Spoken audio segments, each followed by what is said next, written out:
The Toronto real estate market is shifting, and if you're buying or selling a home in 2025, here's what you need to know. Prices are dipping, more listings are hitting the market, and sales are slowing, creating a new landscape for real estate in the GTA.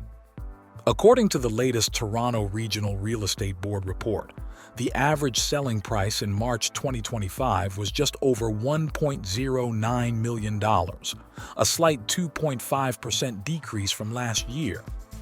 But what's more significant is the surge in new listings. Over 17,000 homes hit the market last month, a nearly 29% increase year over year.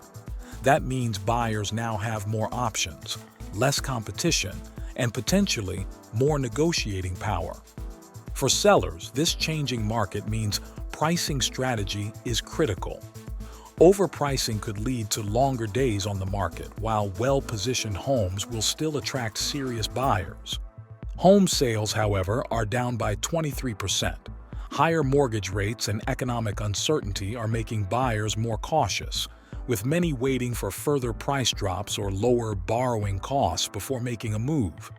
Breaking it down by property type, detached homes remain the most popular, while condos continue to attract first-time buyers looking for affordability. So, what's next? If the Bank of Canada lowers interest rates, we could see a resurgence in demand. But if new listings keep rising, prices may adjust further. For buyers, now may be the time to explore your options. For sellers, pricing and marketing will be key to standing out. Either way, staying informed is your best advantage. Want more real estate updates? Stay connected with lifestylevideos.com for expert insights and the latest market trends.